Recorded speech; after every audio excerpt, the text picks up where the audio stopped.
Alors justement, on va rentrer très rapidement dans le détail des différentes interactions agro-environnementales parce que c'est vraiment un moteur important de l'agroforesterie. On va voir que les moteurs de l'agroforesterie, les motivations, il peut y en avoir plusieurs.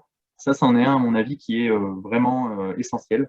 C'est comment vont fonctionner sur le plan agronomique les arbres et les cultures sur la même parcelle. Et c'est bien là-dessus qu'on va avoir le maximum de plus-value. Les interactions environnementales vont concerner les différents compartiments de l'environnement. Donc, la lumière qui arrive, le vent et plus largement la météo qui va avoir lieu sur la parcelle. Ce qui se passe au-dessus et ce qui se passe en dessous aussi, au niveau du sol, des apports en matière organique et en carbone, le stockage de carbone. Ce qui va se passer au niveau de l'eau, pareil, au-dessus ou en dessous de la parcelle, et puis les interactions qui vont concerner la biodiversité. Je ne rentre pas dans le détail parce qu'on peut facilement tenir une journée sur ces aspects-là en les détaillant tous au maximum. Je donne juste quelques exemples qui sont assez marquants, assez frappants. La complémentarité pour l'eau. En fait, vous avez sur la partie de gauche ici une photo d'un peuplier qui a été mis en place par l'INRA, là, dans le sud de la France, dans une parcelle où les arbres sont mélangés avec les cultures. Alors, on voit au-dessus que c'est une parcelle qui est quand même relativement dense ici, hein. On a plusieurs modalités qui ont été testées par l'INRA depuis les années 90. Et là, l'arbre, dans une parcelle agroforestière, en fait, ce que montre l'image, c'est qu'il a tendance à faire plonger son système racinaire, tout simplement parce qu'il est d'une part en compétition avec les cultures sur les premiers horizons, et aussi parce qu'on a une pratique en agroforesterie qui consiste à sectionner les racines dans les premiers centimètres de profondeur. Et donc, pour toutes ces raisons-là, l'arbre va plutôt avoir tendance à plonger et à aller chercher l'eau plus bas. Ici, on a la comparaison avec une photo qui est prise à quelques mètres de là, en fait, dans un système forestier témoin, où on a du coup une plantation de peupliers en pur. Et cette fois-ci, l'arbre va chercher en fait l'intégralité de son eau dans les premiers horizons, dans les premiers centimètres de profondeur du sol. Parce que tout simplement, l'arbre, il va aller chercher là où c'est le plus simple pour lui. Et si on ne le force pas par différentes techniques à aller chercher en profondeur, eh ben, il va aller chercher en superficie. Ça entraîne plusieurs choses, ce comportement-là et cette plasticité du système racinaire. Notamment que les arbres, en fait, en système agroforestier, ils vont être plus résistants aux sécheresses parce qu'ils vont aller chercher leur eau plus profond. Les cultures elles-mêmes, elles vont bénéficier en fait de la porosité que va créer l'arbre en sous-sol, c'est-à-dire que l'arbre il va faire éponge et il va aider l'eau du sous-sol à remonter.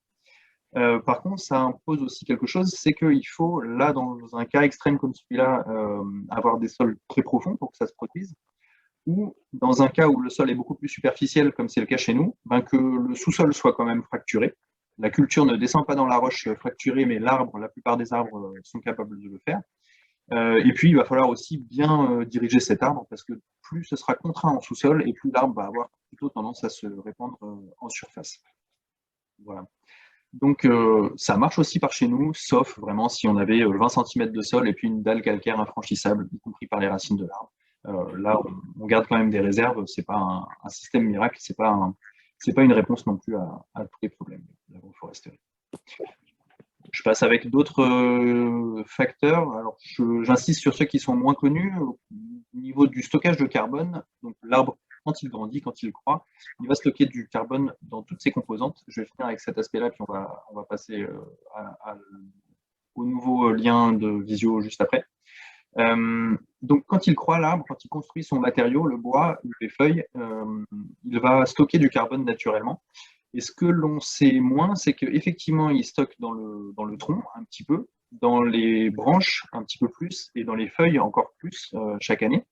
Mais il va aussi stocker en sous-sol. Et en fait, il a 80-90% de sa biomasse qui va rester globalement dans l'arbre, qui va rester chaque année, qui va se réincorporer au sol chaque année. Donc, quand on parle de stockage de carbone, c'est quand même vraiment une pompe à carbone très intéressante, enfin, une source de stockage de carbone, je ne le dis pas forcément dans le bon sens, qui va être assez importante. Et on considère même que c'est la solution la plus efficace en parcelle agricole pour stocker du carbone dans le sol. Donc, une grande part de la biomasse de l'arbre qui va mourir et être réincorporée au sol chaque année. En fait, voilà, ce qu'on sait moins, c'est que les racines, elles aussi, les plus fines racines, elles vont chaque année mourir et se redévelopper en fonction du cycle de vie de l'arbre dans l'année. Et donc, toute la partie qui va mourir va se dégrader et faire autant de carbone stocké dans le sol. Hop. Voilà. Un autre aspect sur lequel on peut s'attarder quelques minutes, c'est ce schéma qui détaille les impacts du vent sur une culture. Et on choisit d'évoquer cet aspect-là parce que, pareil, c'est un aspect qui est relativement peu connu et il est plus connu en fait pour ses effets négatifs que pour ses effets positifs. Ça montre les deux.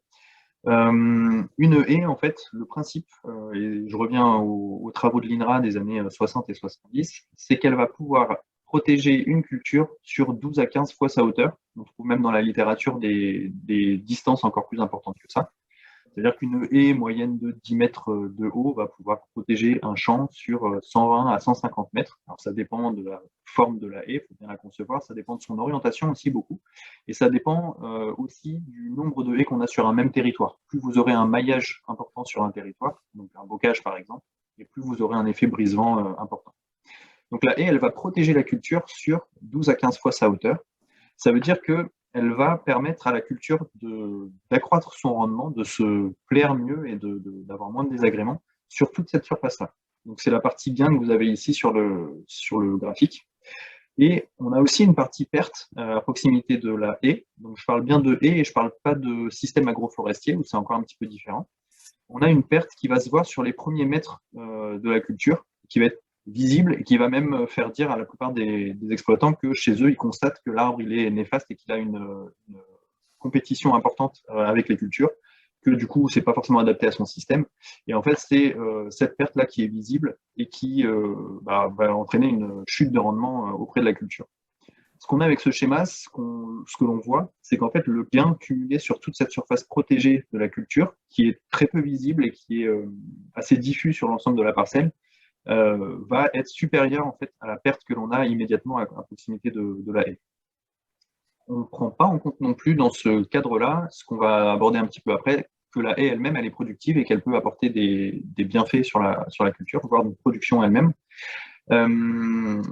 Et puis, on ne voit pas non plus ici, puisque j'ai bien parlé de haies, le fait que l'agroforesterie, elle va mobiliser des techniques et des modalités d'implantation qui vont permettre de réduire aussi cette zone de perte, notamment les écartements, les densités, les orientations des linéaires vont permettre de limiter au maximum cette zone de perte-là. Alors là, on est vraiment sur un effet brise-vent, un effet positif de protection du vent par la haie. On pourrait retrouver des systèmes un petit peu similaires sur d'autres aspects, notamment sur la biodiversité et globalement sur plusieurs composantes de l'environnement d'une parcelle agroforestière. Alors, il y a une dernière composante, et je me rends compte qu'on n'a pas parlé de la lumière, j'en redirai un mot juste en conclusion. Une dernière composante, c'est l'effet biodiversité, puisque l'arbre va être un support de biodiversité, ça on l'entend assez régulièrement. Concrètement, en quoi ça va jouer, en quoi ça va être un atout pour la culture. Alors, on a des experts biodiversité autour de la table, n'hésitez pas à les interroger ou à revenir vers eux par la suite. Moi, je vais simplifier au maximum. La biodiversité, c'est relativement complexe si on rentre dans le détail et qu'on cherche à attirer en particulier un ravageur, un auxiliaire, pardon, pour lutter contre tel ravageur. Avec les arbres, on a des abacs, on a des systèmes qui existent pour se dire, en fonction des sols que j'ai, des ravageurs contre lesquels je cherche à lutter, je vais chercher à attirer tel auxiliaire et je vais chercher donc à implanter tel type de haie ou tel type d'arbre. Concrètement, sur un territoire, on va avoir en fait, pour une espèce donnée, des zones pour manger, les ressources alimentaires, des zones pour se reproduire ou pour se réfugier. Et puis, sur le territoire, entre ces différentes zones dans lesquelles l'espèce va avoir besoin de circuler, c'est très schématique, on va avoir des repères paysagers, on va avoir des corridors qui vont lui permettre de se déplacer en toute sécurité. On va avoir aussi possiblement des effets barrières. Une espèce qui vit plutôt en milieu ouvert, elle va pouvoir être limitée par la présence d'une haie également, il faut le savoir. Et puis globalement, on va avoir des effets lisières entre milieux, donc entre un milieu forestier et un milieu ouvert par exemple. Et on sait que ce sont ces effets lisières qui sont les plus gros pourvoyeurs de biodiversité. On a à la fois une partie du système forestier qui est présente et puis une partie du système ouvert. Donc c'est ce qui se passe en agroforesterie. On va renforcer cet effet lisière en ayant un maximum d'interfaces possibles sur la culture. Et puis on va offrir pour certaines espèces des sites de refuge ou de reproduction des ressources alimentaires, des repères paysagers, etc. Donc on va jouer un petit peu sur tous ces facteurs-là.